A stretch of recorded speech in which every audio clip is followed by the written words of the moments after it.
Hi, this is Becky, and this is what I've been up to this week.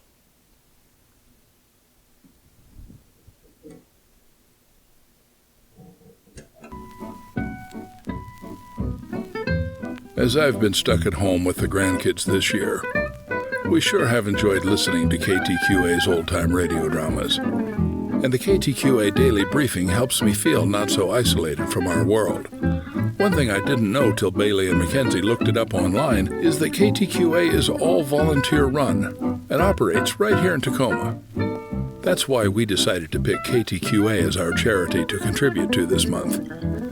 Go to ktqa.org/donate, where your small gift can make a big impact, and we can keep getting our updates, independent music, and entertainment, even after the kids get back to school. That's ktqa.org/donate. Do it today.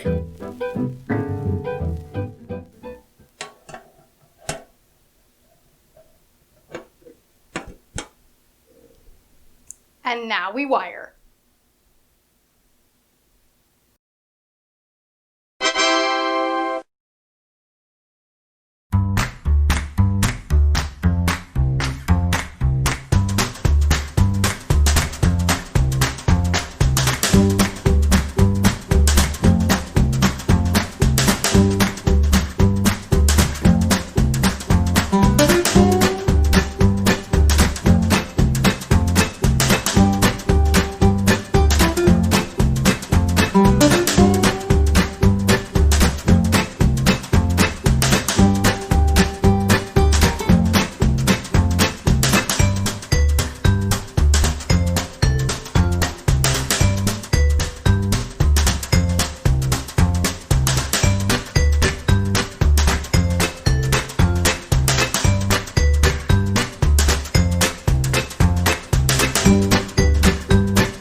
Wiggle, wiggle, wiggle, wiggle.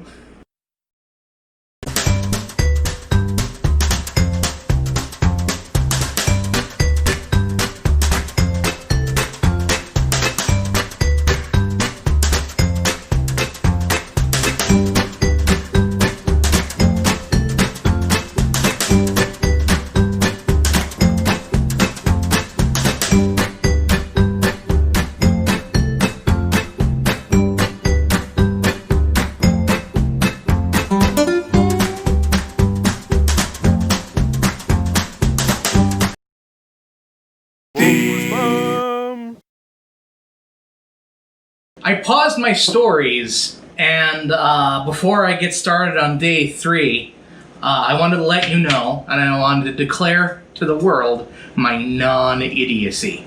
You see, we're on day 3 of just this board and just the output, because I had to take a day to redo these output punch blocks, because they were not set up in a way that we could really use. They had different ideas about how grounding should be done, possibly because they have grounding. So I had to rip apart a couple 3 blocks and put these 2 together. And then I sat down to record, continue the work and punch things down. And I look at the next thing I have to punch, and it's the monitor circuit. And I didn't include the monitor circuit anywhere on my new punch blocks. However, and this is where the non-stupidity comes in, I didn't need everything I punched down, but I punched down all the wires anyway, because what I'm going to do, leave them dangling? I figured they might be something that I need later. Might as well have them available in the punch block so that when the time comes, I'm good to go. And as it turns out, that was precisely the right thing to do, because I forgot to include the studio monitors in my output blocks. Except I didn't, because I already punched them down right here. So I'm not an idiot. Today. We'll see what tomorrow brings.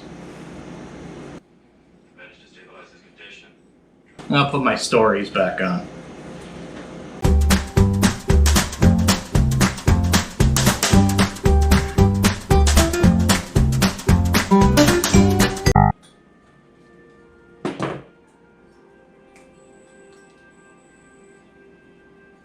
Good afternoon, Lieutenant Command. Did you know it was me? Well, it's 2:45. You always come by at 2:45. Yeah. So, how's he doing? Still no change. Managed to stabilize his condition. Dropped in as many reach impacts we think his body can handle. Now all we can do is wait and see if he comes out of the coma. Could be hours, days.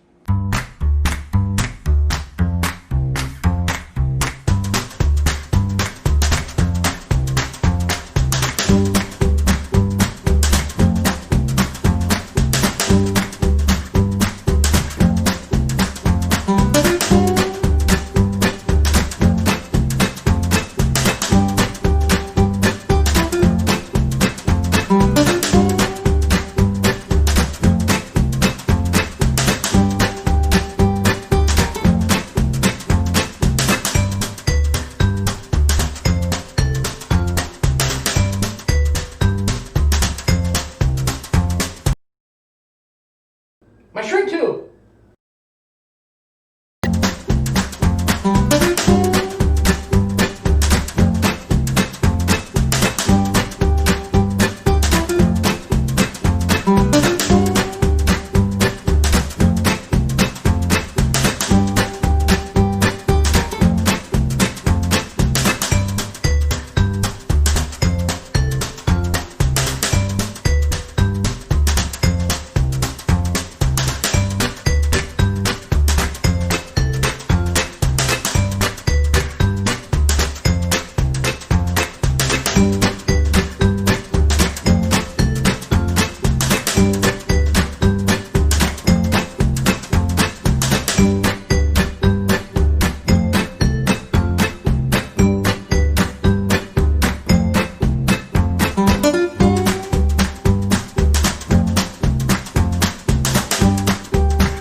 I didn't do the hat mics and the Ethernet, but I'm losing focus. And I don't want to, end on messing up. Yeah. You'll see the footage. I did do a backwards punch on one of them, but I had enough leverage to pull it out, cut that off, and... I've done, 3 backwards punches, so I think we're done with punching today. Okay.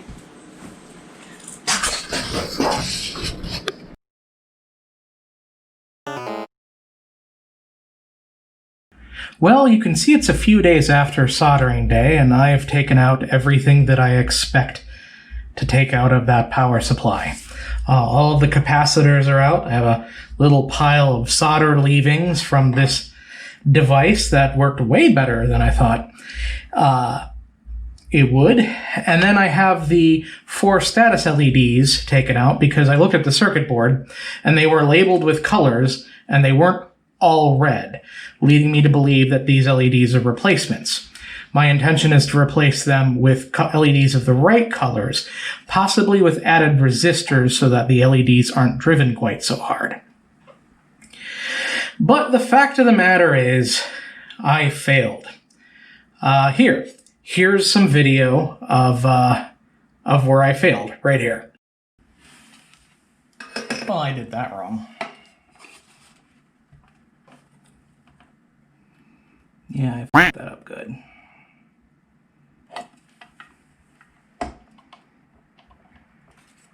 Magnificent start to the day, Sam. So what happened, and I'll get this out of the way so I can show you, is I took out a plated through hole.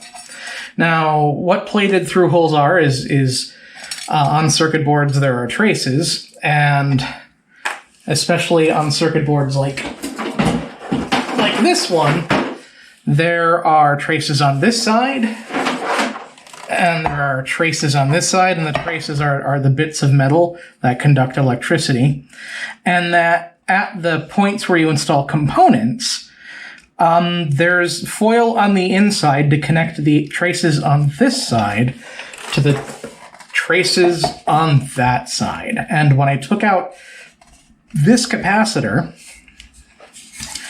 which corresponds to this big guy on spring clips, it didn't come out easy, and capacitors with this generally don't. And when it did, it took some of the circuit board with it. That's a big no-no. And there was much wailing of gnashing of teeth that you didn't see. That was a bit of... That was bad. It was no good. It's a mistake everybody makes, but man, I did not want to make it on this board, I'll be honest with you. But there was a lot going on that day. I mean, thanks to the time of year, I was pretty sleep deprived, and frankly, I didn't really quite realize it. That means slow hand-eye coordination and a slow brain, but it also means that I'm recovering from injuries like smashing your finger on a television or accidentally trying to turn your index finger into a boneless and skinless chicken nugget with your utility knife. I seriously thought the blade was pointed away from me. I was wrong. That's healing up nicely, though. And I also had some unexpected visitors, some welcome, some unwelcome, and a kitten that I am absolutely terrified that I will have to adopt, take home, introduce to my other kittens, and give an appropriate name to. Also, I blame sunspots. But this has led me to determine that going forward, soldering, all of this isn't going to be a spectator sport. I'll still use my work table to examine equipment with you and show you the work that I'm doing, but I don't think that I'm the person who can entertain and do this sort of fiddly work. I think that might just be beyond me at this point, or possibly forever. I mean, it's amazing to the people who can do it, but I'm not one of them. So you'll still get to see things from this perspective. You'll get the microscopic view of of what's going on in the studio, but not while I'm working on it.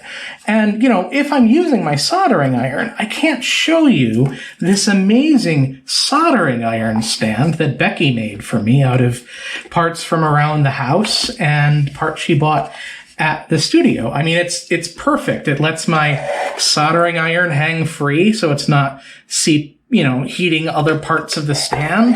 The only thing I contributed was the Altoids tin for the sponge, and she even put it on the base of a wooden box that allows me to keep soldering supplies in it. So I mean, it's perfect. I wish I had one like it at home. But I don't. It's here at work. And, well, work. But you get it. But, so I'm going to be soldering on my own without the camera, because then I won't even be tempted to make a video out of it, and I'll focus more on my work, which is, I think, where I need to be right now.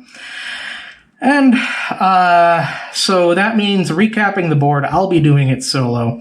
And it also means that I now have to figure out how I'm going to fix that board. Specifically, these traces right here. Now this one I definitely damaged, but once I uncapped the rest of the board, I examined the traces on the other boards, and I found I found damage that I am reasonably certain I didn't do. Not permanent damage. Like I think there's damage on this through hole here, but I saw no trace of it on the circuit board, and I can't find the bit anywhere. I think that was there previously, and I was much more careful on this cap than I was on this guy. So I think I'm not the first person who made this mistake on this board. But it needs to be fixed, and there's two methods of fixing it.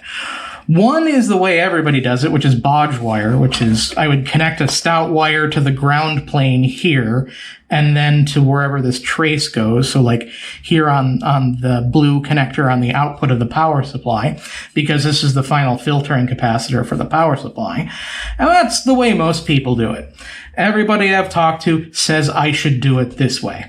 Then there's sort of a slightly more proper circuit board fix where you drill it out a little bit, you jam a copper rivet in there, and then you swage the copper rivet down to create a new via.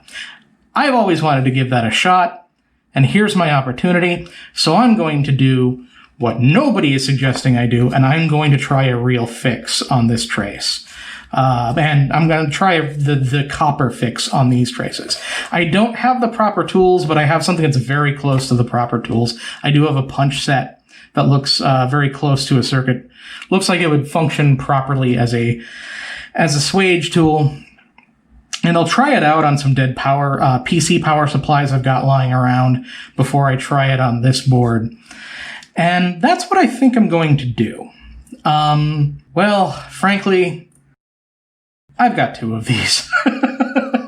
So it's not fatal, but believe me, I was pretty down on myself when I saw the chunk of the circuit trace.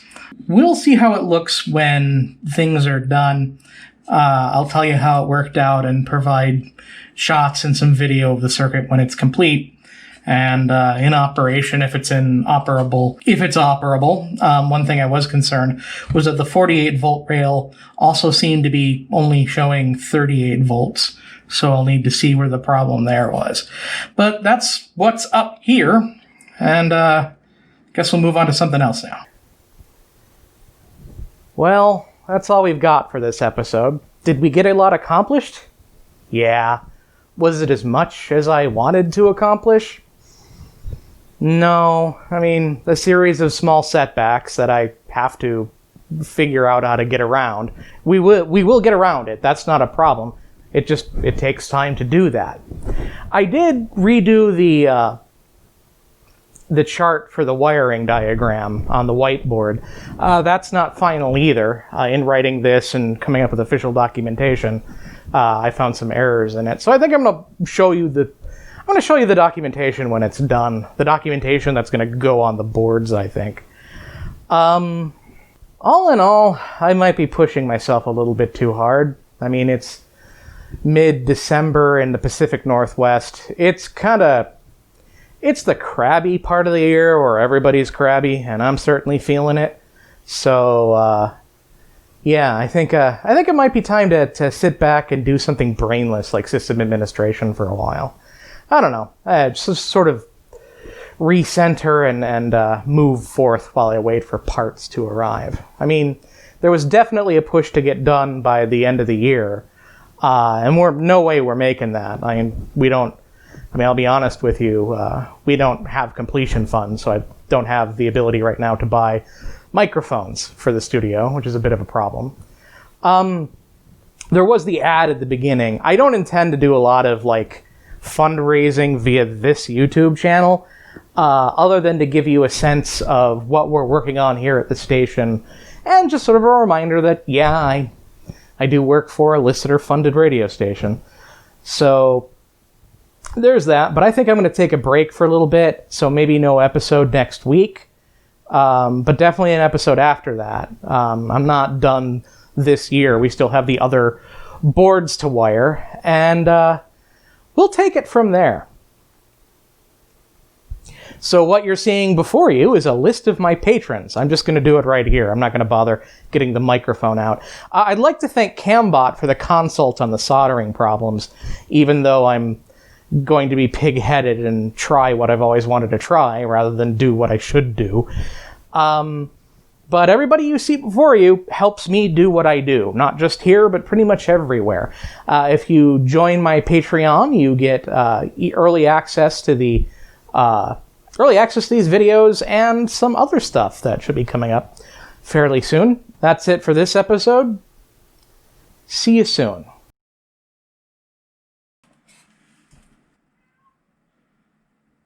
There is a meowing cat. let me discharge this cap.